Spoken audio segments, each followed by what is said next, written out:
Adicara ingkang sapisan ngabekten kagujukan Lukir Sari kasempyok ing segara mati bebasanipun bungahing bapak miwah ibu awit kalenggahan putra putrinipun ingkang jangkep adilair tumusing sehat.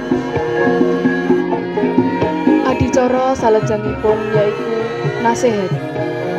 Saderengipun acara siraman kawiwitan, sumangga tiyang sepuh saking kaluarga calon temanten saged menehi nasihat utawa ular-ular dumateng calon pinanganten. Adicara salajengipun yaiku ngrajek tirta. Saderengipun adicara siraman diwiwiti, badhe dipun wontenaken tata cara ngrajek tirta saking pitung sumber.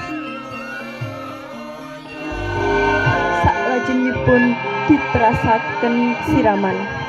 Para tamu kakung lan putri ingkang manulya, amrih samekta miwah gangsal samudayanipun kepareng kula aturi uninggi bilih ingkang badhe paring jamas pasiraman samangke inggih menika Bapak Akbar lan Bapak Ian.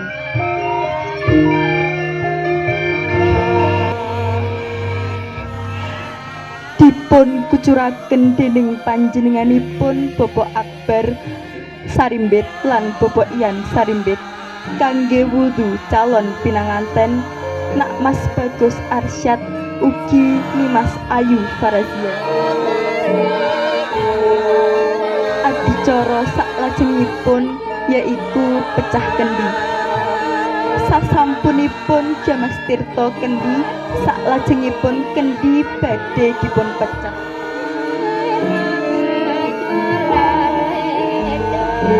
Adicara salajengipun yaiku pangkas rikma. Para tamu kakung sumawana putri ingkang winantu kamulyan, sasampunipun sesuci ibu juru paes mundhut pirantosanipun pangkas rikma kados cepuk lan gunting. Sarwa sarwi gebak ing pangati-ati, Bapak Akbar lan Bapak Ian mangkas tumpeng. Tumuli kaparingaken dumateng garwa inggih Ibu Vina lan Ibu Ana. Sampun katampi pucuking tumpeng.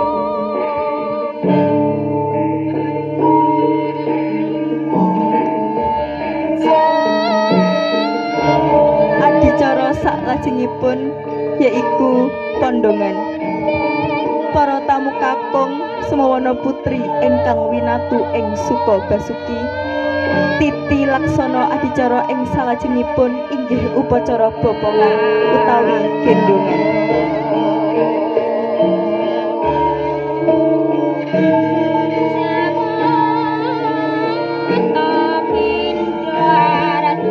Adicara salajengipun Sade Daud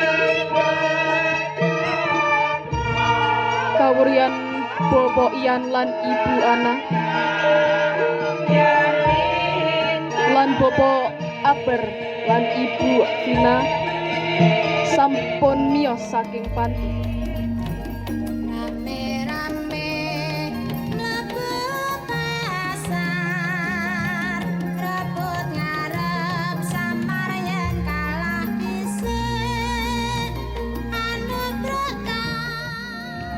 Salajengipun panutup.